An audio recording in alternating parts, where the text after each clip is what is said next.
ब्रह्माणं विदधाति पूर्वं यो वै वेदांश्च प्रहिणोति तस्मै तम्हदेवम् आत्मबुद्धिप्रकाशं मुमुक्षुर्वै शरणमहं प्रपद्ये। ॐ असतो मा सद्गमय तमसो मा ज्योतिर्गमय मृत्योर्मा अमृतं गमय आविराविर्मयेति रुद्रवत्ते दक्षिणं मुखं तेन मां पाहि नित्यम्। ॐ शान्ति शान्ति शान्तिः। ॐ शक्तिसमुद्रसमुत्थतरङ्गं दर्शितप्रेमविजृम्भितरङ्गं संशयराक्षसनाशमहास्त्रं यामि गुरुं शरणं भववैद्यम्।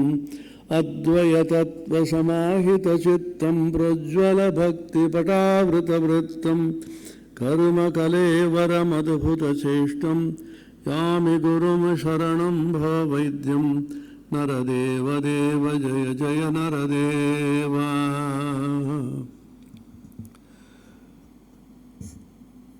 কম্পিউটারে আমরা কিছু লিখি যখন ওখানে ডিসক্লেইমার বলে একটা থাকে, আপনারা নিশ্চয়ই জানেন। ডিসক্লেইমার বলতে এখানে যেটা বলা হচ্ছে তার সম্বন্ধে একটি বক্তব্য। আমি ডিসক্লেইমার প্রথমে দিয়ে দিয়েছি, আমি যা জেনেছি, যা শুনেছি, যা পড়েছি, যেটা বলি সে সমস্তগুলোকে মধুকরী বিদ্যা দ্বারা প্রাপ্ত। সন্ন্যাসীরা মধুকরী ভিক্ষা করেন, বিভিন্ন জায়গায় গিয়ে মধুকরীতে ওরা কিন্তু আহার গ্রহণ করেন। আমি বিভিন্ন সাধু সন্ন্যাসীদের কাছে, বিশেষ করে ঠাকুরের সাক্ষাৎ সন্ন্যাসী শিষ্যদের কাছে গিয়ে বহু জিনিস শুনেছি। অনেকে মনে করে আমি প্রচুর বই পড়ি, আমি বই একদম পড়তে পারি না, বই নিলেই আমার ঘুম পায়। সেটা কিন্তু সাধারণ অভিজ্ঞতা সকলেরই আপনাদের আছে। আমি শুনি, এটা ঠাকুরের কাছে পাওয়া, শোনা ভালো। আমি উন্মত্তের মতন সমস্ত বয়স্ক সাধুদের কাছে গিয়ে গিয়ে গিয়ে অনেক প্রশ্ন করে ওদের কাছে শিখতাম, সেটাকে সংগ্রহ করে রাখতাম। তদ্বিদ্ধি প্রণিপাতেন পরিপ্রশ্নেন সেবয়া উপদেক্ষন্তি তে জ্ঞানম জ্ঞানিনস্তত্ত্বদর্শিনঃ। গীতাতে আছে না, উনাদের কাছে গিয়ে জিজ্ঞাসা করতে হবে।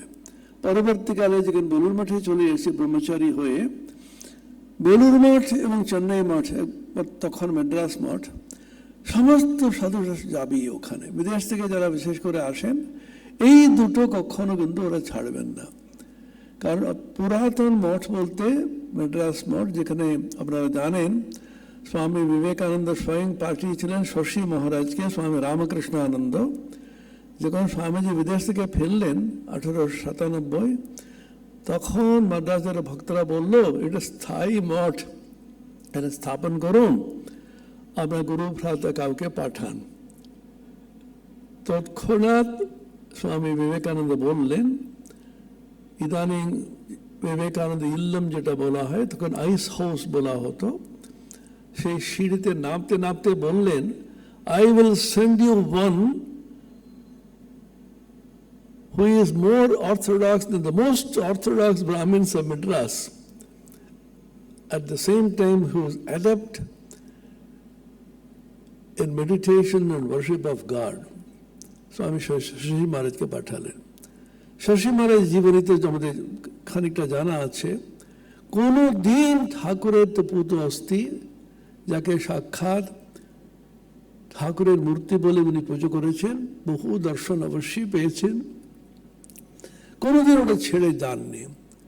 একজন হিন্দু সন্ন্যাসী কাশীতে যাননি, হিমালয়ে যাননি, কোনো তীর্থে যাননি, এটা পৃথিবীর ইতিহাসে নেই। অনিকেত স্থিরমতিহি ভক্তিমান মে প্রিয় নরহ, গীতাতে বললেন না, অনিকেত, তার কোনো নিকেতন থাকবে না, স্থির বাসস্থান স্থায়ী থাকবে না, অথচ স্থিরমতি। অনেকে আমরা অনিকেত হয়েছি, এখান থেকে ওখানে যাব, এখান থেকে ওখানে যাব, ঘুরতে থাকবো, অনিকেত কিন্তু অস্থিরমতি। গীতাতে ভগবানের বাক্যগুলি খুব সূক্ষ্মভাবে আমরা দেখি। অনিকেতের সঙ্গে সঙ্গে বলেন স্থিরমতি। কূটস্থ হয়ে বসেছিলেন, বারনগর মঠে, তারপরে আলমবাজার মঠে, তারপরে বেলুর মঠে উনি পুজো করেননি। সেই শশী মহারাজকে স্বামীজি ডেকে বললেন, শশী, একটা কথা আমার শুনবি, তোকে মেড্রাসে যেতে হবে। স্বামীজির বাক্য যেন ঠাকুরের সাক্ষাৎ বাক্য বলে মেনে অন্যতম একজন শিষ্য ঠাকুরের, স্বামীজির গুরু ভ্রাতা বিবেকানন্দের বাক্যকে ঠাকুরের বাক্য বলে মেনে একেবারে পুঙ্খানুপুঙ্খভাবে অক্ষরে অক্ষরে পালন করেছেন। একটু বিরল বলেই মনে হয়। স্বামী তুরীয়ানন্দজিকে স্বামীজি বলেছিলেন, হরি ভাই তুমি আমাকে একটু সাহায্য করো। সে শুধু না না না বলতে বলতে স্বামীজি কাঁধে হাত দিয়ে বলছেন, ঠাকুরের কাজ করতে করতে তিল তিল করে আমি কিন্তু ক্ষয় হয়ে শেষ হয়ে যাচ্ছি, মৃত্যু মুখে চলে এসেছি, তোমরা কি দেখতে থাকবে, সাহায্য করবে না?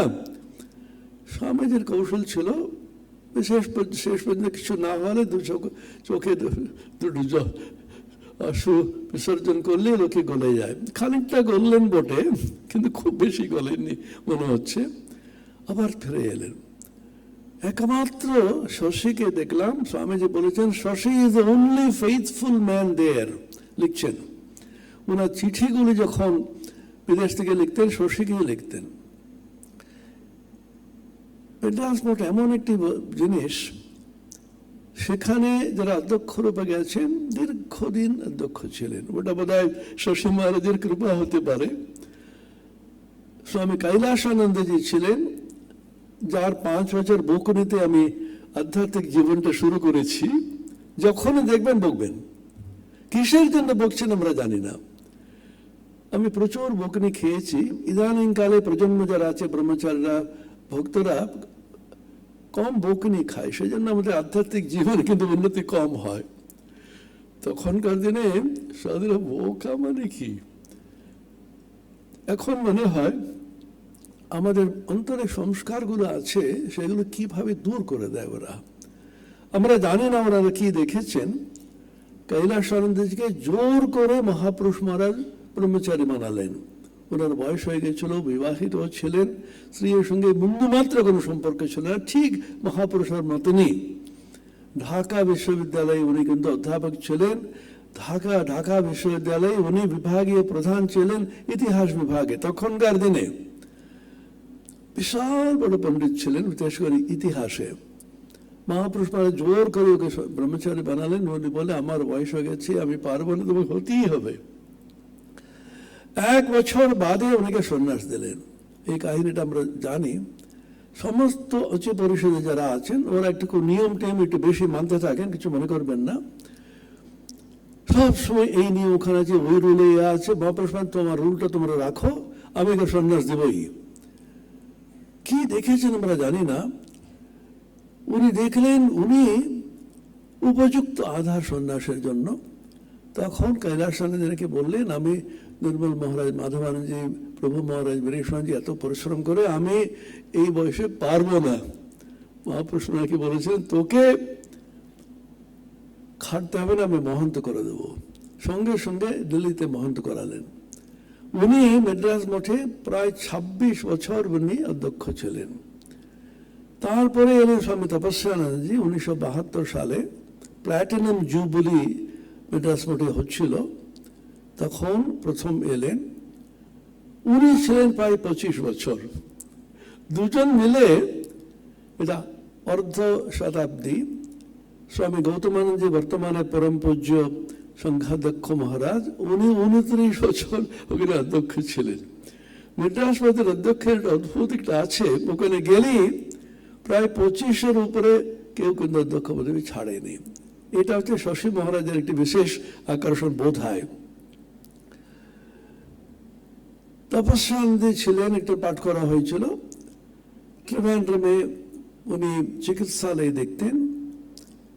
উনি এত বড় ইন্টেলেকচুয়াল, অসাধারণ একটা মেধা, সূক্ষ্ম অন্তর্দৃষ্টি, ইনসাইটফুল যাকে বলি আমরা ইংরেজিতে, এটা ছিল ওনার। সব সময় ভাবতে থাকতেন, কম কথা বলতেন। তিনি ত্রিবেন্দ্রম মঠ কিছুতেই ছাড়তে চাননি। এই কাহিনী আমরা ওনার কাছেই শুনেছি। 25 বছর ছিলেন, উনি পুরোপুরি প্রতিষ্ঠিত হয়ে গিয়েছিলেন ওখানে। এইদিকে স্বামী কৈলাসানন্দ 26 বছর ছিলেন, উনি মেড্রাস মঠ ছাড়তে চাননি। স্বামী বীরেশ্বরানন্দের একটা অদ্ভুত কৌশল ছিল, উনার কথা কেউ অমান্য করতে পারতো না, এমন একটি মিষ্টি করে আস্তে আস্তে করে বলে করিয়ে ছাড়বেন উনি। আমি জিজ্ঞাসা করলাম তপস্যানন্দজিকে, মহারাজ আপনি ত্রিবেন্দ্রম থেকে ছাড়লেন কি করে? ওনার অদ্ভুত ইংরেজি ভাষা ছিল। যখন ওনার মেমোরিয়াল সার্ভিস হয়েছিল ওনার মহাসমাধির পর, তখন ইংরেজি বিখ্যাত একজন প্রফেসর, তখনকার দিনে তামিলনাড়ুতে সবচেয়ে বিখ্যাত, তিনি বললেন, only one person who knew English, that is স্বামী তপস্যানন্দ। ইংরেজিতে শুধুমাত্র ব্যাকরণগত নয়, প্রয়োগ। উনি বারংবার বলতেন সংস্কৃত তোমরা শিখতে পারছো না, এই কারণে ব্যাকরণের মাধ্যমে সংস্কৃতে যাচ্ছ। শব্দরূপ মুখস্থ করো, ধাতুরূপ মুখস্থ করো, করতে করতে জীবনটাই চলে গেল। প্রয়োগের মাধ্যমে ভাষা শিখতে হবে। রিড লিটারেচার, ভালো ভালো যারা লেখক যারা আছেন তাদের কথাগুলো পড়ো তোমরা। উনি এত অ্যাকুরেসির দিকে নিখুঁতভাবে বলতেন। এখন উনি বেশি বক্তা ছিলেন না, এটা তো বলা হলো। দুই স্থলওয়ার্ড, দু দিকপালকে আমরা দেখেছি, স্বামী রঙ্গনাথানজি একজন, আর একজন স্বামী তপস্যানন্দজি, দুজনে কিন্তু কেরালা থেকে এসছে। রঙ্গনাথানন্দজি এত বড় বাগ্মী ছিলেন, মন্ত্রমুগ্ধের মতন আমরা শুনতাম, কিন্তু এত বলে যেতেন, কিন্তু গভীরতার দিক থেকে স্বামী তপস্যানন্দজি। আমি 15-16 বছর থেকে 15-16 বছর থেকে মঠে আসতাম, তখন সমস্ত সাধুদের দর্শনাদি হতো। আমার সাধুদের প্রতি সংকোচ হতো না। বয়স্ক সাধুদের প্রতি আমার কোনো সমস্যা নেই, খুব যারা জুনিয়র তাদেরও সমস্যা নেই। আমি সোজা চলে যেতাম, প্রণাম করে বলছেন, ওনার নাম ধাম জিজ্ঞাসা করে, তাহলে জানবো কি করে? বেলুর মঠে যখন এসছি, দেখুন বয়স্ক সন্ন্যাসী এখানে মন্দির থেকে নামছেন, আপনাকে মহারাজ আপনার নাম কি? তিনি বললেন আমার নাম স্বামী অপূর্বানন্দ। ও মহারাজ চিনি, মহারাজ চিনি। সাধুদের কাছে এখন যাওয়াটা একটু কমে গেছে খানিকটা, বয়স্ক সাধুরাও চলে গেছে, আমরাই বয়স্ক হয়ে গেছি। গিয়ে ওদের কাছে প্রণিপাত করে প্রশ্ন করে জানতে হবে, বারংবার এটা বলা আছে। সাধু সঙ্গের মতন শুধুমাত্র আধ্যাত্মিক জীবনের উন্নতি আমি বলছি না, শাস্ত্র জ্ঞানও।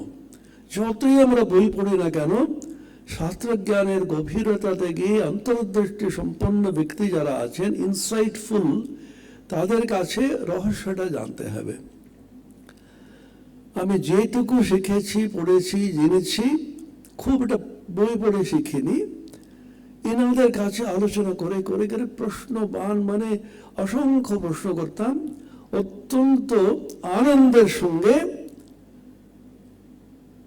ধৈর্যের সঙ্গে উত্তর দিতেন।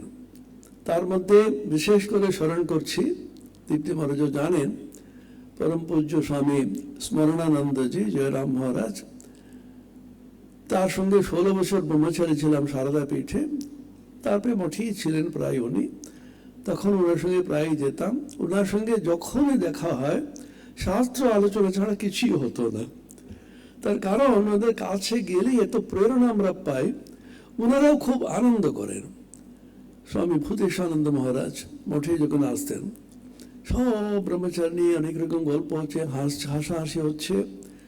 একজন বয়স্ক মহারাজ জিজ্ঞাসা করলেন, মহারাজ আপনি শরৎ মহারাজকে দর্শন করেছেন, মায়ের দর্শন করেছেন, এত বড় পণ্ডিত শাস্ত্রজ্ঞ, এদের সঙ্গে বসে বসে গল্প করে যাচ্ছেন কেন? শাস্ত্র কথা বলুন না কিছু। ভূতেশানন্দ অত্যন্ত দুঃখের সঙ্গে বললেন, কে শুনতে চাই বলো? আমি গল্প করে হাসাহাসি করে বলে আমার কাছে আসে, আমি শাস্ত্রের গভীরতা গেলে সব পালিয়ে যাবে, অন্তত আসুক, এই জন্মে এটা করুক, পরের জন্মে দেখা যাবে। ওনারা শাস্ত্র আলোচনা খুব আনন্দ পেতেন। ব্রহ্মচারীরা সন্ন্যাসীরা এসে বলে, স্মরণানন্দের কাছে কত তর্ক, কত বিতর্ক, কত শাস্ত্র আলোচনা, বিশেষ করে শ্রীমদ ভগবত গীতা। আমার গীতার প্রতি খুব আকর্ষণ ছোটবেলা থেকে ছিল। তার কারণ এত সহজ ভাষায় সংস্কৃত এমন সরল, যে কোনো মহাবিদ্যালয় নয়, সাধারণ বিদ্যালয়ে ছাত্রছাত্রীও বুঝতে পারে, এত সহজ। ব্যাসদেবের ভাষা, বাল্মীকির ভাষাও তাই। গীতার অনেকগুলি আপাত বিরোধ বলে মনে হতো, ওদের কাছে গিয়ে জিজ্ঞাসা করতাম আমি। স্মরণানন্দজি আমাদের পড়াতেন উপনিষদ শঙ্করাভাষ্য এবং গীতা, গীতার শঙ্করাভাষ্য। প্রত্যেক দিন স্মরণানন্দজি সকালে 7টা থেকে 7:30 উনি শাস্ত্রপাঠ করাবেন। ঝড় বৃষ্টি, ওনার শরীর খারাপ যাই থাকুক, উনি বারবার বলতেন প্রতিদিন নিয়মিত কিন্তু শাস্ত্রপাঠ করবে। কোন সময় অসম্ভব কাজের চাপ যদি থাকে 15 মিনিট করো, ছাড়বে না। ওনার স্বামী গম্ভীরানন্দের সঙ্গে দীর্ঘদিন ছিলেন, 18 বছর অদ্বৈত আশ্রমে। সেই অভ্যাস হতে পারে। এখন ঘড়ি দেখে বলতে পারে স্মরণানন্দ এখন কি করছেন, এখন স্নান করতে গেছেন, এখন পাঠ করছেন প্রতিদিন। ঠিক, আমি খুব তর্ক করতাম, এখন একটু কমিয়ে দিয়েছি, এখনো কিছু কিছু করি জানার জন্য, এটা কেন এরকম, ওটা এরকম। তারপরে স্মরণানন্দ বলতে তুমি একটু শোনো না, আমি শুনছি কিন্তু ঠিক মিলছে না ওর সঙ্গে এটা। এত আনন্দ পেতেন উনি, আলাদা করে ডেকেও বোঝাতেন। গীতার সম্বন্ধে ইনসাইটস, অন্তর্দৃষ্টি, এই দুজনের কাছে আমি সবচেয়ে বেশি পেয়েছি। স্বামী তপস্যানজি একজন, স্বামী স্মরণানন্দজি আরেকজন। তপস্যানজি যখন আমি মঠে চলে এসেছি 78 সালে, তখন উনি বছরে 3 বার তো অবশ্যই আসতেন অচি পরিষদের সভাতে। তখন আমি গীতা নিয়ে চলে যেতাম, উনি অধীর আগ্রহে অপেক্ষা করে আছেন। আর I was a lone listener. আমরা এসে প্রণাম করে আমরা আলোচনা করছি দেখেই কিন্তু বলে চলে যেত। কারণ বেশিক্ষণ শাস্ত্র করলে কিন্তু খুব কষ্ট হয়, অভ্যাস না থাকলে এই সমস্যাটা হয়। আমি গীতা নিয়ে চলে যেতাম, কত রকম আলোচনা হতো। উনার যে গীতার যে পাঠ করতেন মেড্রাস মঠে রবিবারে, খুব বেশি লোক হতো না, হয়তো 20-25 জন হতো, ইংরেজিতে নিতেন। কারণ উনি এত গভীরে গিয়ে ব্যাখ্যা দিতেন, সেটা অনেকে কিন্তু বোঝা শক্ত হতো। আর অনেকে একটু গল্প টল্প করে মোটামুটি মাতিয়ে রাখা স্মৃতি কথা মানে। আমি বলেছিলাম যখন আমাকে ডাকলো এরা, আমি শাস্ত্র আলোচনা এবং তপময় জীবন নিয়ে বলবো।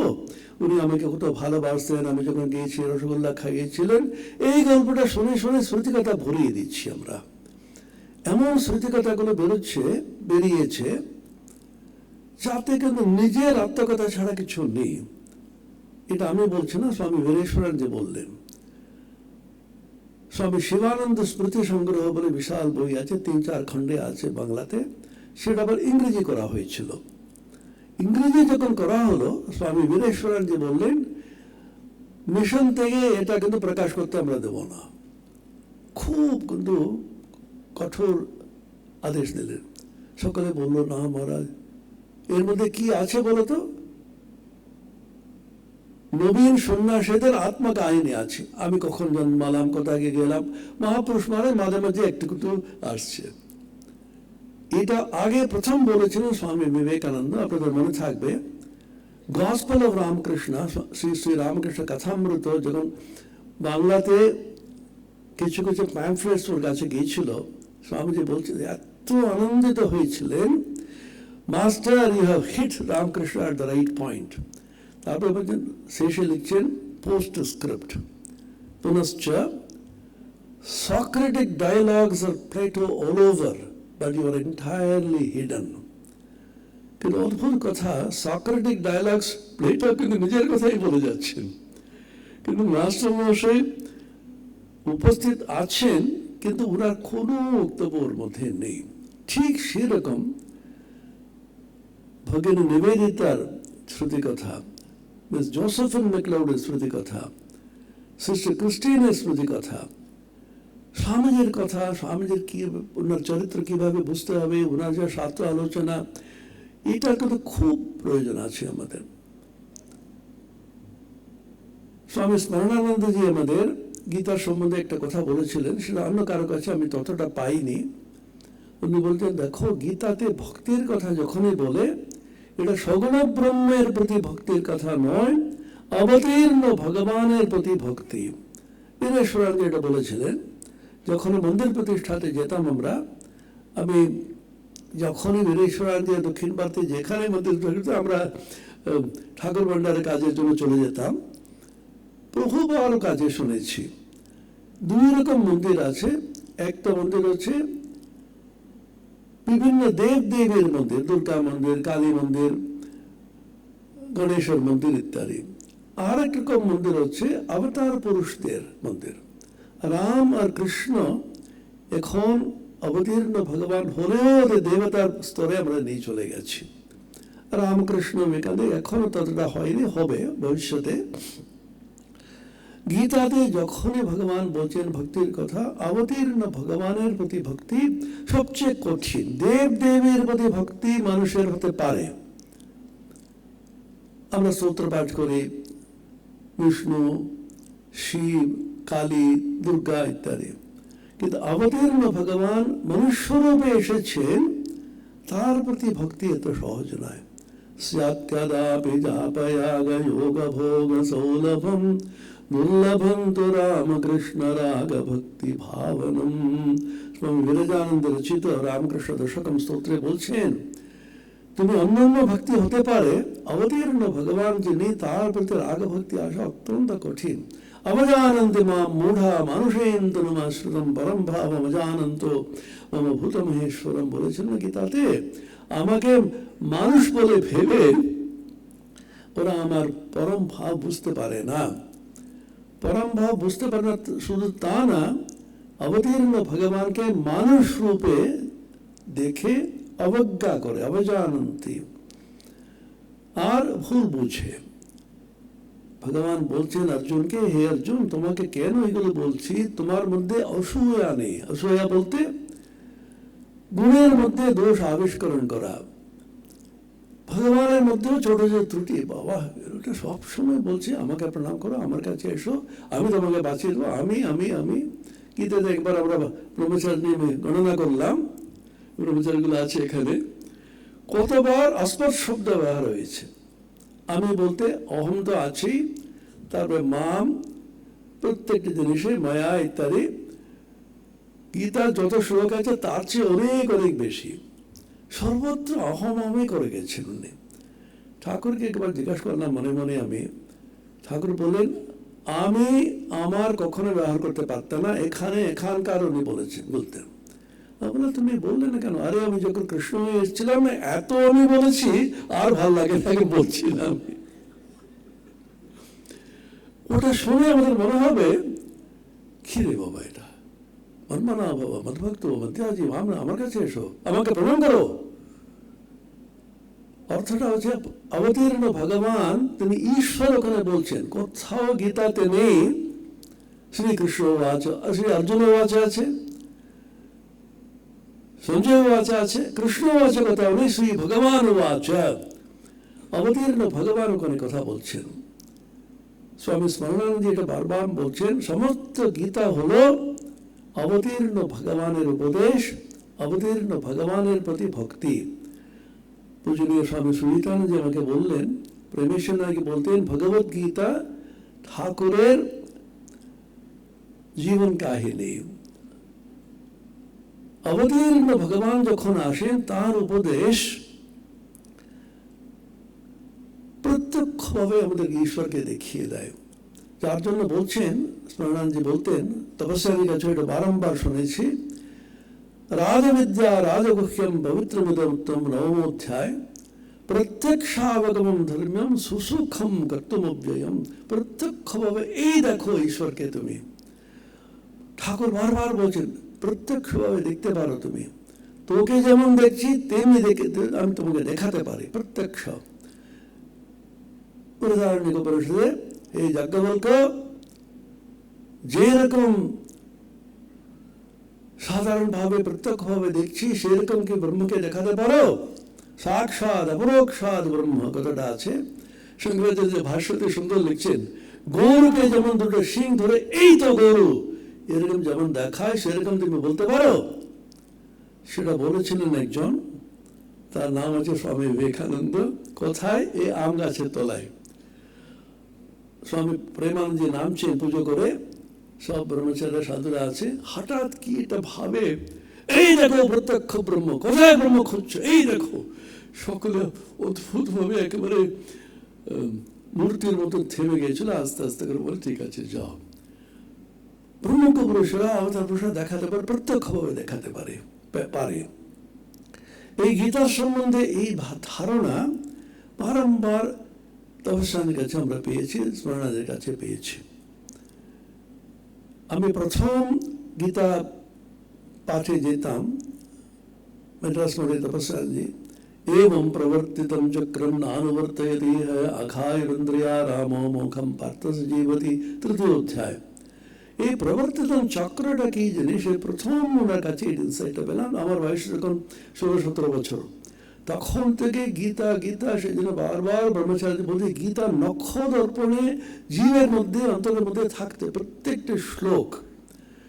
এবং স্বামী ব্রহ্মানন্দ বলেছেন ভাষ্য টিকা পড়ার আগে তোমার মূল শ্লোকটা পড়ে পড়ে প্রত্যেকটি অক্ষর প্রত্যেকটি শব্দের উপরে ধ্যান করবে, তার অর্থটা বোঝার চেষ্টা করবে। স্বামী তপস্যানন্দজি দর্শনের ছাত্র, ইংরেজির ছাত্র। তখনকার দিনে বেশিরভাগ সাধুরা আর্টস পড়তো। ইদানিংকালে সাধু ব্রহ্মচারীরা একেবারে সায়েন্স আর টেকনোলজি ছাড়া আসেই না। তখনকার দিনে হিস্ট্রি, ফিলসফি, ইংরেজি অনেকে পড়েছেন। তপস্যানন্দজি ফিলসফিক্যাল ইনসাইট যাকে বলে প্রত্যেকটা যে কোনো বৌদ্ধ দর্শন সম্বন্ধে অনেকে কতবার কত রকম শুনেছি। প্রতীত্য সমুৎপাদ, বুদ্ধদেব বললেন আত্মা বলে কোনো বস্তু নেই যেটা শাশ্বত বস্তু অন্তরে, আর ঈশ্বর বলে কোনো শাশ্বত বস্তু নেই। ঈশ্বর এবং আত্মা ছাড়া, without soul and god, he created a religion.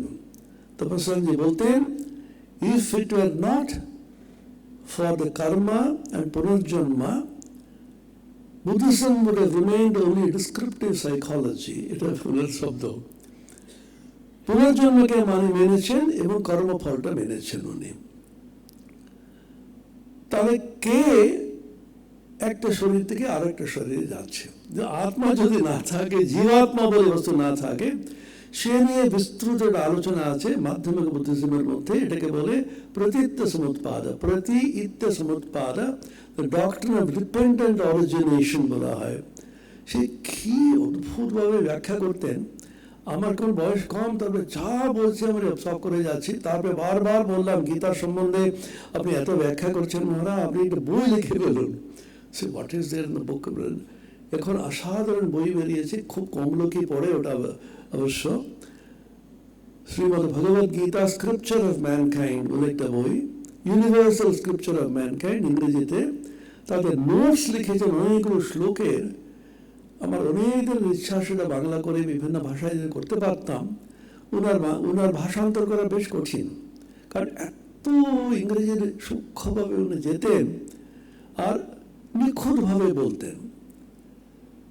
কেউ কেউ মায়ের কাছে আসতো, জানি গল্পটা আমরা। প্রথম 1940 সালে মায়ের মহাসমাধির 20 বছরের মধ্যে তপস্যানন্দজি ইংরেজিতে একটি মায়ের উপরে বই লিখে, প্রথম বই ওনার। তখন মায়ের সম্বন্ধে বেশি জানা যেত না, মায়ের সাথে ছবিও পাওয়া যেত না, মায়ের সঙ্গে তথ্যগুলো অনেক কম ছিল। সেই বইটাও খুব কম পড়া হয়। বিশেষ করে এখানে আসার পর ইংরেজি বই কেউ পড়তেই চায় না। সেটাই আমরা প্রথম পড়েছি। এক একটি বিশ্লেষণ কাকে বলে, অ্যানালিসিস অফ মাদার্স ক্যারেক্টার। উনি বারবার বলতেন জীবনী, অর্থাৎ প্রতিক্রিয়া মানে analysis of the character of the person. ওর চরিত্র কিরকম ছিল এবং তার কাছ থেকে আমাদের শিক্ষণীয় এটা কি। উনি আমাকে কি ভালোবাসলেন কিনা, রসগোল্লা খাওয়ালেন কিনা, ওটার কোনো মানে নেই। ওর কাছে আমরা কি শিখতে পারি। আমরা জানি মায়ের কাছে অনেকে আসতো, বুড়ো আঙুলে এমন মাথা ঠুকেছে, মা উফ করে উঠছেন, প্রচন্ড ব্যথা হচ্ছে। মা যতক্ষণ না ব্যথা থাকবে না তুমি আমার স্মরণ করবে। এরকম পাগল অনেক ছিল। তখন তপস্যা দিচ্ছেন, there were some devotees of the Holy Mother whose devotion was in far excess of their common sense. ওদের ভাষা, Holy Mother had a constitutional disinclination to see the faults of others. অন্যদের দোষ দেখা উনি ভেবে চিন্তে দোষ দেখবেন না, কিছু ভেবে করেন না। উনার শারীরিক গঠন এবং মানসিক গঠন এমন ছিল কারো দোষ চোখেই পড়তো না, উনি দেখতেন না তা না, কিন্তু ওটা করে কি হবে? গোলাপ মা পর্যন্ত অভিযোগ করে বললেন, অভিযোগ করে বললেন, হ্যাঁ তোমাকে বলে কি হবে, তুমি তো কারো দোষ দেখবে না।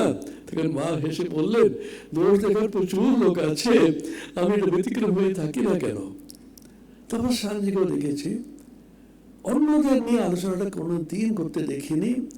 যখন আমার অচি পরিষদের সভা হতো, অনেক রকম অনেক খুব গরম গরম আলোচনা উনি বলতেন। একবার গেছি আমি ঘন্টার পর ঘন্টা ওনার কাছে কাটাতাম। আমি একবার ভূতেশানজি, একবার রঙ্গনাথনজি, একবার তপস্যানজি, ট্রাস্টি মিটিং হওয়া মানে আমি ঘরেই থাকতাম, সবসময় তো পিছনে ঘুরতাম আমি। এখন খুব অভাব লাগে কার কাছে গিয়ে শাস্ত্র আলোচনা করব, কেউ আছে কাকে কেউ সময় দেবে। তখন বলছেন আজকে বেশি কথা বলবো না তোমার সঙ্গে, I will not talk to you much. মানে কি হয়েছে, মানে মিটিংয়ে আমাকে খুব চেঁচিয়ে কথা বলতে হবে, নাহলে কেউ শুনবে না। তখন হাসতে হাসতে বলছেন, you know our meetings are survival of the loudest, survival of fittest, Darwin আছে না, আর এত খুব তৈরি হয়ে যেতেন। ওরা আরেকটা দেখতাম, যেভাবে শাস্ত্র আলোচনা শাস্ত্রের উপরে ওনার গভীরভাবে তৈরি করতেন, সাধারণ বিষয়ের উপরে কিন্তু খুব গভীরভাবে কিন্তু তৈরি হয়ে যেতেন। অনেকগুলো বিদ্যালয় স্কুল আছে মাদ্রাসে। একবার একটা সমস্যা হলো, এটা কোর্টে একটি মামলাও হয়েছিল, ওনার কাছে গিয়েছিল পরামর্শের জন্য। উনি আবার শুনলেন কি সমস্যাটা কি, শোনার পরে বলছেন যত বই আছে সমস্যাগুলো আমাকে দিয়ে যাও। এক সপ্তাহ ভাগবত গীতা সব বন্ধ করে রাখলেন, এমন গভীরে কিন্তু আইন সেটা পড়লেন। পরে যেরকম নোট তৈরি করলেন, লয়েররা বলে কে তৈরি করেছে এটা? অর্থাৎ যেখানে যে মনোযোগ দিতে হবে এটাও কিন্তু শাস্ত্র পড়ারই সমান সমান। ঠাকুরের নামে স্বামীজির নামে একটি কর্ম হচ্ছে, বিশাল একটা কর্মযজ্ঞ চলছে, বিদ্যা প্রদান হচ্ছে, বিদ্যাদান। সেখানে সমস্যা হলে সেটাও কিন্তু আমাদের পবিত্র রামকৃষ্ণেরই কর্ম, সেটা আমরা মুখে বলি আমরা, কিন্তু আক্ষরিক ভাবে লিখেছি। একবার উনি মঠে এসেছিলেন, কি একটি বিষয় নিয়ে অন্যদের তর্কাতর্কি হয়েছে। কৃষ্ণমূর্তি মহারাজ ছিলেন ওখানে, যেখানে মিশন অফিসে। Krishnamurthy give me some piece of paper, ওখানে সারাক্ষণ বসে লিখে type this out and distribute to everybody। এমন নিখুঁতভাবে প্রত্যেকটি জিনিস, অর্থাৎ যে কোনো মন দীর্ঘক্ষণ গভীর বিষয় নিয়ে আলোচনা করার যে ক্ষমতা আমরা প্রায় হারিয়ে ফেলেছি। হালকা জিনিস নিয়ে আমাদের কিন্তু বেশ মজা লাগে, আর গভীরভাবে একটা আলোচনা করতে গেলে মাথা ধরে যায়। অনেকে বলে আর বলবেন না মাথা ধরে গেছে, কারণ স্থূল বিষয় নিয়ে বৈষয়িক কথা নিয়ে আলোচনা করতে করতে এমন অভ্যাস হয়ে গেছে আমাদের, সূক্ষ্ম বিষয় দিলেই মাথা ধরে যায়। শঙ্করাচার্যের ভাষ্যতে, কঠোপনিষদ ভাষ্য ব্রহ্মচারীরা জানে, এষ সর্বেষু ভূতেষু গূঢ়োত্মান প্রকাশতে দৃশ্যতে ত্বগ্রিয়া বুদ্ধ্যা সূক্ষ্ময়া সূক্ষ্মদর্শিভিঃ। সেখানে শঙ্করাচার্যের ভাষ্য, সূক্ষ্মদর্শিভিঃ সূক্ষ্ম দর্শনশীলैः, যারা সূক্ষ্ম দর্শন করাই যার অভ্যাস। স্বামী ভজনানন্দজিকেও দেখতাম, এখনো এই বয়সেও অসুস্থ হয়ে যে কোনো দর্শন শাস্ত্র অথবা কোনো সূক্ষ্ম তত্ত্ব নেই বলে ঘন্টার পর ঘন্টা বলতে থাকবেন। ওকে বলে ভজনানন্দ খুব একটা কথা বলেন না, উনি ছাড়বেন না, ঘন্টার পর ঘন্টা বলতে হবে, সূক্ষ্ম বিষয় চাই। আমি একবার মজা করে বললাম তপস্যানন্দজিকে, মহারাজ আমাদের মিটিংয়ে কি আছে? লাঠি চার্জিং, লেকচার মানে লাঠি চার্জ বলতেন, লাঠি চার্জ করে সব পালিয়ে যায়। মানে একটা কাজ করুন না, আমি খুব মজা করতাম ওনার সঙ্গে, আপনি বই নিয়ে যান, ওখানে বসে বসে অনুবাদ করুন, গুড আইডিয়া। সব সময় সূক্ষ্ম চিন্তা করতে করতে স্বামী ভূতের শান্তির কথা যেমন বললাম, উনি বলে কার কাছে বলবো, কেই বা শুনবে, খুব ওদের কষ্ট হয়। পিপাসু যদি কেউ যায়, সত্যি সত্যি জানতে চায়, জিজ্ঞাসু যদি যায়, ওরা অত্যন্ত আনন্দ পায়। যার জন্য উপনিষদে বলছেন আমায়ন্তু ব্রহ্মচারিণ স্বাহা ইত্যাদি বলছেন না, যত ব্রহ্মচারী ধর্ম পিপাসুদের আধ্যাত্মিক বিষয়ে কিন্তু আমাকে সঙ্গ দিবে। ঠাকুর কুঠিয়ারে উপরে বসে কাঁদতেন, কোথায় আছিস রে তোরা আয়, আমি বিষয় কথা শুনতে শুনতে কান জ্বালাফালা করে ইত্যাদি বললেন না, এই যে দেখে তাই মনে হলো। আর একটা ইন্টেলেকচুয়াল টাইপ ছিলেন বলে অনেকে কিন্তু দূরে দূরে থাকতো, খুব প্রেমিক ইদানিং যেটা বলি আমরা, সেরকম হুমড়ি খেয়ে সকলকে ভালোবাসার কোনোদিন উনি করতেন না, একেবারে কম কথা বলতেন, কিন্তু ভিতরে ভালোবাসা বোঝা যেত। আমি বেদার্থদের কাছে একটা শ্লোক শুনেছি, এখন ঠিক মনে পড়ছে না, বেদার্থ থাকলে ওটা বলতে পারে। সাহিত্যের মধ্যে একটা আছে, একজন বলছেন দুই রকম সাহিত্য আছে, দুই রকম কবি আছেন। যেমন কালিদাসের কথা বলা হয়, পাঠ করার সাথে সাথে অর্থটা পরিষ্কার বোঝা যায় এবং রসটা পুরো বোধ হয়। আর কোন কোন কবি আছেন, সাহিত্য আছে, যে নারকেলের মতন ওটা ভেঙে ভিতরে রস বার করতে প্রচন্ড কষ্ট হয়। প্রথম শ্রেণী বলছে দ্রাক্ষা রসের মতো, অঙ্গুরের মতন রসটা যেন টকবক করে যাচ্ছে।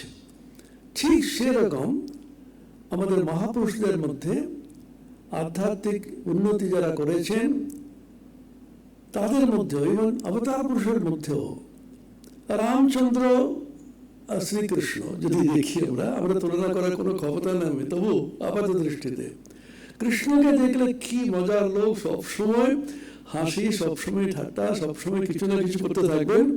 রামচন্দ্র অত্যন্ত গম্ভীর, অথচ ওনার প্রেম কম ছিল না। এই দুটো টাইপ, এটাকে প্রোটোটাইপ বলছি আমরা, এরকম সবসময় থাকে। রামকৃষ্ণ পরম্পরা ব্যতিক্রম না। সঙ্গে সঙ্গে আপনারা বলতে পারবেন কে ছিলেন প্রথম দিকে। এইদিকে স্বামী ব্রহ্মানন্দজি, ওইদিকে স্বামী প্রেমানন্দ একসঙ্গে ছিলেন।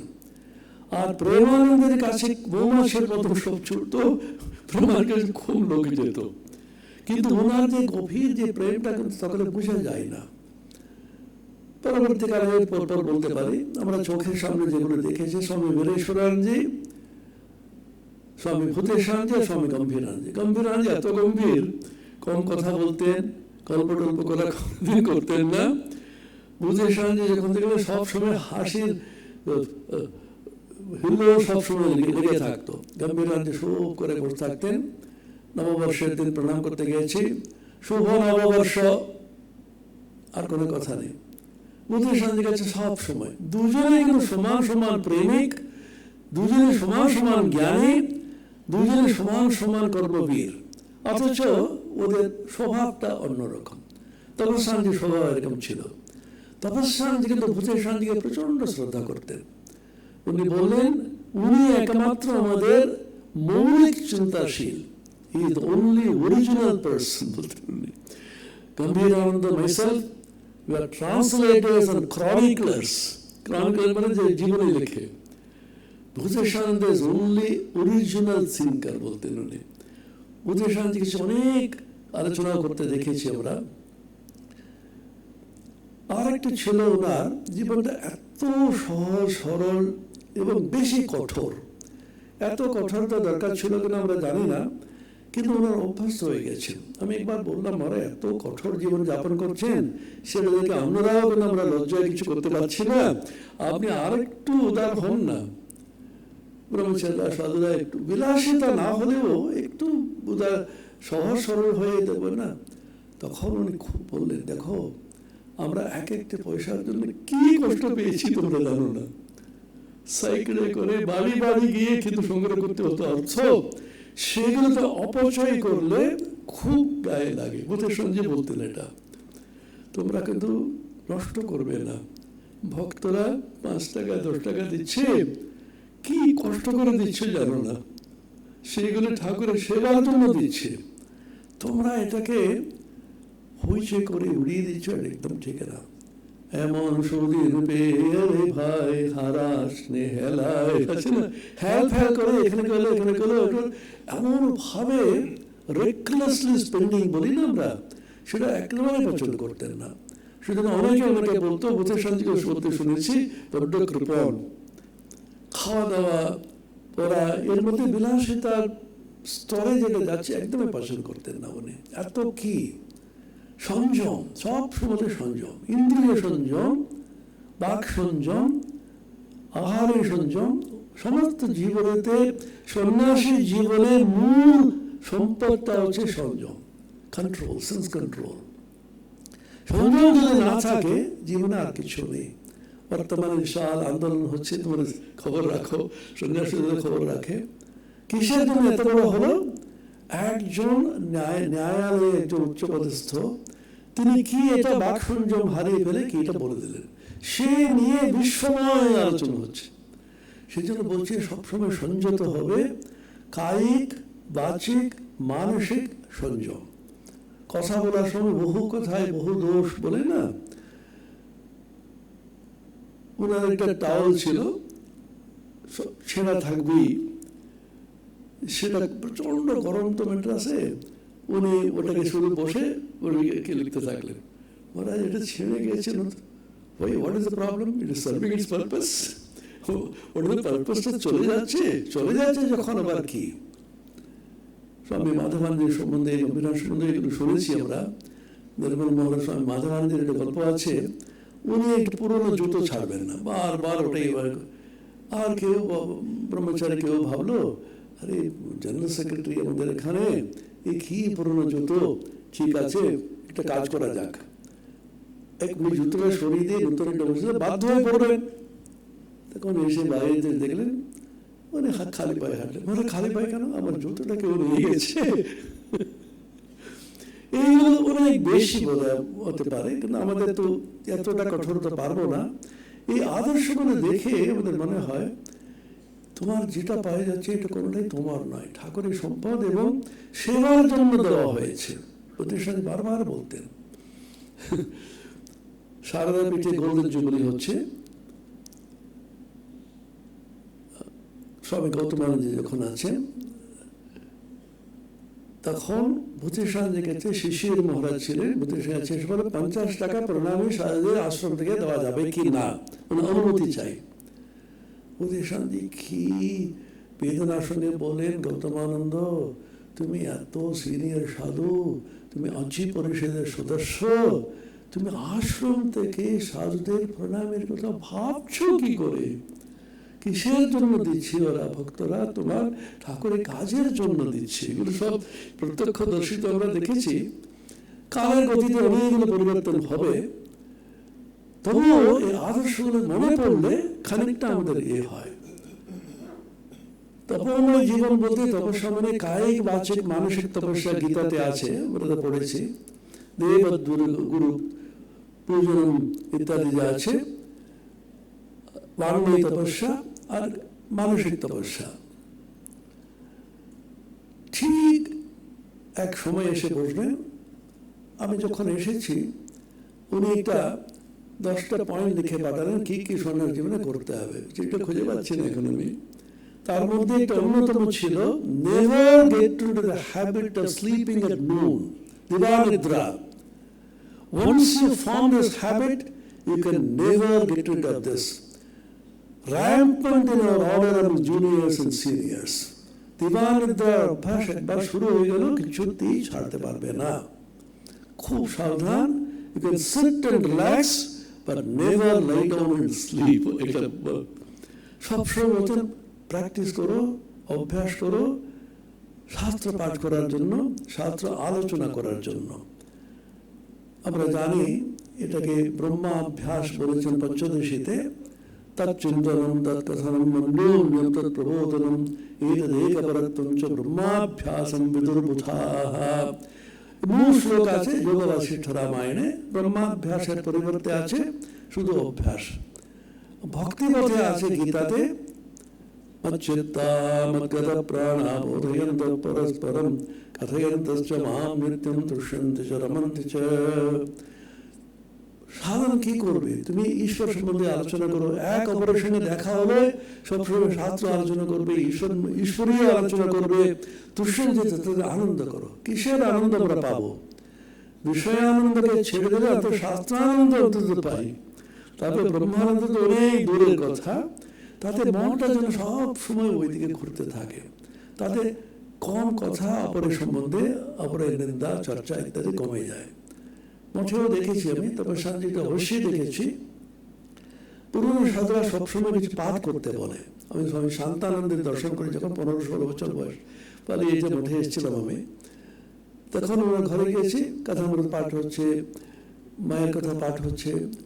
এই তুই এসছিস, আচ্ছা ঠিক আছে, ওটা পাঠ করো। আমি পরে জানলাম কৌশলটা হচ্ছে, কেউ ওনার সঙ্গে গল্প করতে গেলে ও পাঠ হচ্ছে, ও চলে যাবে, চল বাচ্চা গেল, তুই বস না। না বসবো না, কাজ আছে। আমরা যখনই শাস্ত্র আলোচনা, যখনই জপ ধ্যান, তখন বলবো আমার কাজ আছে। তার কারণ মনটা যেতে চায় না, প্রচন্ড কষ্ট হয়। এদের কাছে শিক্ষণীয় শাস্ত্র আলোচনা করে জপ ধ্যান বলতে সবসময় বসে জপ করতে হবে তাও না, অনুরাগ চাই। তবে যে বারংবার বলতেন ইন্টেলেকচুয়াল লাভ অফ গড। ওনার বিখ্যাত এটা ছিল, স্পিনোজা থেকে বলছেন উনি, স্পিনোজা বিখ্যাত philosopher. Intellectual love of god মানে জ্ঞানাশ্রয়া ভক্তি, জ্ঞানমিশ্রা ভক্তি, অর্থাৎ জ্ঞান এবং ভক্তির সমন্বয় নিয়ে তার সঙ্গে কর্ম আর যোগ যেটা আছে, আমরা একাগ্রতা বলি, সব সমন্বয় যেন হয়। 4টি যোগের সমন্বয়ের কথা বারংবার বলা আছে আমাদের স্বামীর কথাতে। রুলস বলতে, নিয়মাবলীতে বারবার বলছেন জ্ঞান, ভক্তি, যোগ এবং কর্ম পরাকাষ্ঠা এমন মহাপুরুষ পৃথিবীর ইতিহাসে আগে সমুদিত হন নাই। এইরূপ চরিত্র গঠন করাই মঠের উদ্দেশ্য। তার অনুগামীদের মধ্যে কেউ যে কোনো একটি যোগের ন্যূনতা প্রদর্শন করেন, তার চরিত্র রামকৃষ্ণ মশায় দ্রুত হয় নাই। রামকৃষ্ণ মঠের প্রতিষ্ঠার আদর্শ স্বামীজি বলেছেন, এরকম সর্বাঙ্গ সুন্দর 4টি যোগের সমন্বিত একটি চরিত্র গঠনটাই এই মঠের আদর্শ। ইনাদের জীবনে দেখে মনে হয় সব সময় স্তোত্র পাঠের কথা পাঠ করা হয়েছিল। উনি কিন্তু ওনার ভক্তিটা কিন্তু প্রদর্শন হতো না, কেউ জানতে পারত না। আমরা দূর থেকে শুনতাম উনি ঠাকুরের একটা নির্দিষ্ট সময়ে আসতেন আর স্তোত্র পাঠ করতেন, যেটা এইমাত্র বললাম, বিশুদ্ধ বিজ্ঞান অবগাধ সৌখ্যম ইত্যাদি, ওটা খুব প্রিয় ছিল ওনার। আর ভাগবত, কেরালাতে ভাগবতের চর্চা খুব বেশি। সেখানে কিন্তু গদগদ ভক্তি এবং অত্যন্ত ভাবুকতা পূর্ণ একটি ভক্তি না, তার মধ্যে জ্ঞান থাকবে, তার মধ্যে গভীরতা থাকবে, ঈশ্বরের রূপ স্মরণ করা ভক্তি, যেটা বারবার এখানে বলা আছে। স্মরণানন্দজি বলতেন, গীতাতে যখন গুহ্যতম কথাটা আসছে, সেটা হচ্ছে অবতার পুরুষদের কথা বলা আছে। এই গীতাতে গুহ্য, গুহ্যতর, গুহ্যতম 3টি বলা আছে। শ্রীধর স্বামী গীতাতে বলছেন ধর্মতত্ত্বম গুহ্যম, জীবাত্মতত্ত্বম গুহ্যতরম, পরমাত্মতত্ত্বম গুহ্যতমম বলেছে। কিন্তু স্মরণানন্দজি বলছেন যখনই গুহ্যতম আসতে, এটা তপস্যানন্দজি বলতেন, এটা হচ্ছে ঈশ্বর, এটা হচ্ছে অবতার তত্ত্ব।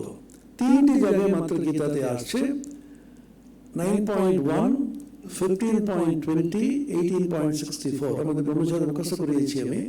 এই 3টি জায়গায় মাত্র গুহ্যতম কথাটা বলেছেন। ইনাদের কাছে আমরা শুনেছি ভগবান শ্রীকৃষ্ণ তার অবতার তত্ত্বকে প্রকাশ করার মাধ্যমে জীবোদ্ধার করে আছেন। সবচেয়ে সহজ, ঠাকুর বলেছেন আর কিছু করতে পারে না, এখানকার চিন্তা করলেই হবে। মাস্টারমশাইয়ের কাছে বলতে শ্রীমদ দর্শনে অনেকবার লিখেছেন উনি, কথামৃত আমরা পাই না এটা।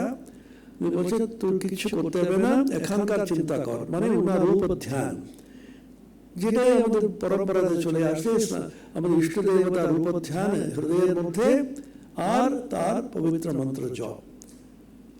ঠাকুর এমনও বলেছেন, ব্রহ্মানন্দ সংকলিত শ্রী রামকৃষ্ণ উপদেশ বইটা আছে, ওখানে আছে নামে রুচি নামে শ্রদ্ধা হলেই হলো, কোনো আলাদা করে কোনো সাধনা বিচার করার প্রয়োজন নেই, নামেতেই চিত্ত শুদ্ধি হয়, মোক্ষ লাভ হয়। রুচিটা চাই, নামে রুচি, রুচি বলতে আধ্যাত্মিক প্রেরণা ইনাদের জীবন থেকে একেবারে জ্বলন্ত ভাবে আমরা পাই। আধ্যাত্মিক প্রেরণা, আধ্যাত্মিক জীবন, শাস্ত্র পাঠ হোক, নিষ্কাম কর্মযোগ হোক, ভক্তি সাধনা স্তোত্র পাঠ হোক, যে কোনো জিনিসে তাতে রুচি পাওয়া, তাতে আনন্দ করা। আমরা অরুচি যদি এসে যায় তাহলে জীবনটা অন্য পথে চলে যাব। স্বামী ভূতেশানজি একবার আমরা জিজ্ঞাসা করলাম, মহারাজ একজন সাধু, একজন ভক্ত, একজন সাধক সাধিকা অন্য পথে চলে যাচ্ছে, আধ্যাত্মিক পথ থেকে সরে যাচ্ছে, তার লক্ষণটা কি, সিগন্যালটা কি? উনি তৎক্ষণাৎ সুন্দর উত্তর দিলেন, যখনই দেখবে একটি আসনে বসে ঈশ্বরের নাম দিয়ে জপ ধ্যান তার স্মরণ মনন করতে অরুচি জন্মায়, তখন দেখবে লাল বাতি জ্বলে গেছে, অন্য পথে যাচ্ছে। আমরা খুব বেশি করতে পারি তা না, রুচি আছে কিনা, একটা জিনিস ভিতর থেকে টানছে আমাদের, আমরা ভিতর থেকে প্রেরণা আরম্ভ করছি, কিভাবে এটা করবো, আজকে কালী কীর্তন আছে, কালকে রাম নাম আছে, পরশু দিনের পাঠ আছে, সব সময় যেন আধ্যাত্মিক জিনিসের জন্য পিপাসু হয়ে থাকা।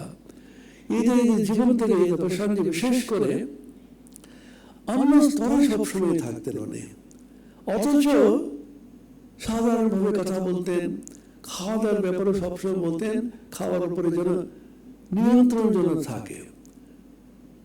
অনেকে ওনাকে আবার একটু সমালোচনা করতো, উনি খেতে দিতে চান না, খেতে দেবেন না, আবার দেখতেন কে কত খাচ্ছে। মেড্রাস মঠের ম্যানেজার ছিলেন একজন, উনি দেখছেন তুমি রাত্রে খেতে আসছো না কেন, বাইরে খেয়েছো? হ্যাঁ, উনি বাইরে খেয়ে এসেছেন। কি করে বলবেন উনি? হ্যাঁ না মহারাজ। তারপর জোর করে আসতেন, উনি দেখছেন এত কম খাচ্ছ, বাইরে খেয়ে এসছো না। উনি এত রেগে গেলেন, এটাও লক্ষ্য করছেন না। অর্থটা হচ্ছে সংযত জীবনের যে উপদেশ ওনারা না দিলে ছোটরা শিখবে কেন?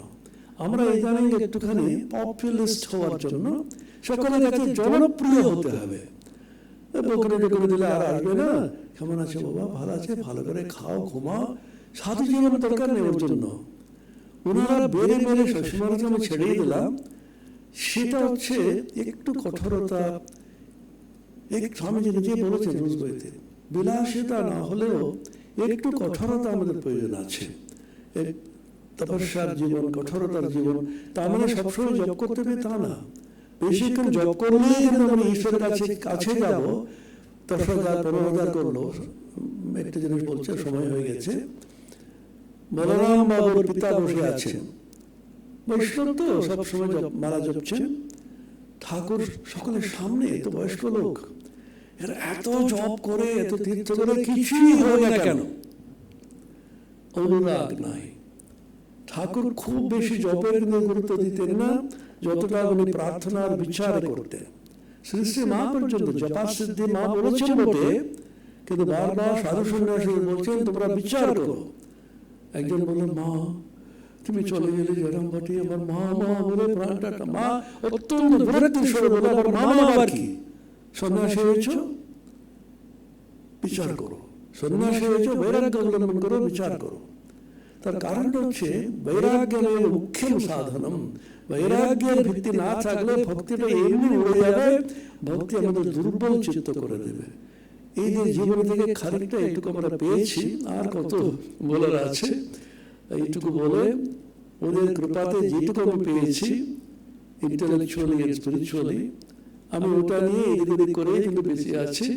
ডিসক্লেইমার বলে দিলাম, ওদের মতো করে শিক্ষা যেটা পেয়েছি সে নিয়ে যেটুকু বলি, যেটুকু পড়েছি, খুব বেশি পড়িনি, পড়লে কিন্তু অন্তর্দৃষ্টি সম্পন্নতা ওরা শিখিয়েছেন, সঙ্গে সঙ্গে ঠিক তার ভিতরে কি আছে, কোথায় অপসিদ্ধান্ত হচ্ছে। এটা ব্রহ্মচারী বিশেষ করে বলছি আমি, অপসিদ্ধান্ত থেকে খুব সাবধান। ইদানিংকালে ইউটিউব খুললে দেখতে পাবে প্রচুর ভাষণ বিভিন্ন সম্প্রদায় থেকে বলে যাচ্ছে সিদ্ধান্ত যেন শাস্ত্র থেকে মিলে। শাস্ত্র সঙ্গে মিলছে না কোন সিদ্ধান্ত কখনো কিন্তু বলতে নেই, বারংবার বলছেন। তার কারণ হল সম্প্রদায়। অসম্প্রদায় সর্বশাস্ত্রবিদপি মূর্খবদেব উপেক্ষণীয়ঃ। ত্রয়োদশ অধ্যায়ে শঙ্করাচার্য বলছেন সম্প্রদায়হীনতা, ওই সম্প্রদায় অর্থটা না বুঝলে যতই শাস্ত্র পড়ো সব হিলোমেলো চলে যাবে। ঠাকুর বলছেন না, ব্রহ্ম সমাজে একজন বলল, আচার্য ভাই সব ঈশ্বর নিরস, তোমাদের ভক্তি রস দিয়ে সিঞ্চন করে রসময় করে তুলো। এখন তো দেখি যাকে রসস্বরূপ বলেছেন, রস বৈশা রসজ্ঞ খেবায়ন লব্ধ্বানন্দী ভবতি কো খেবান্যাৎ কপ্রাণ্যাৎ এদেশ আকাশ আনন্দো ন স্যাৎ। তৈত্তিরীয় উপনিষদ স্বামী ব্রহ্মানন্দের খুব প্রিয় ছিল এটা। তখন বলছেন, কিরকম জানো তো, আমার মামার গোয়ালে 11 ঘোড়া আছে। তখন একটু বললো, ঘোড়া তো নেই, গরু তো নেই। অপসিদ্ধান্ত এসে যায়, শাস্ত্র থেকে সরে যায়। শাস্ত্র জানবো কি করে?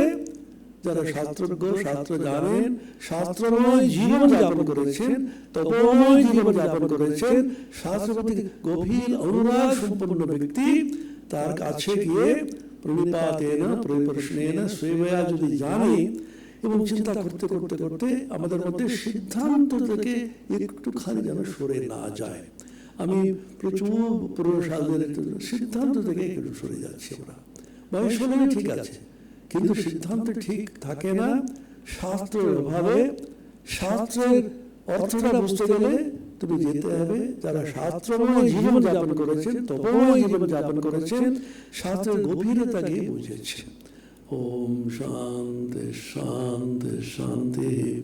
হরি ওম তৎসৎ। শ্রীরামকৃষ্ণার্পণমস্তু।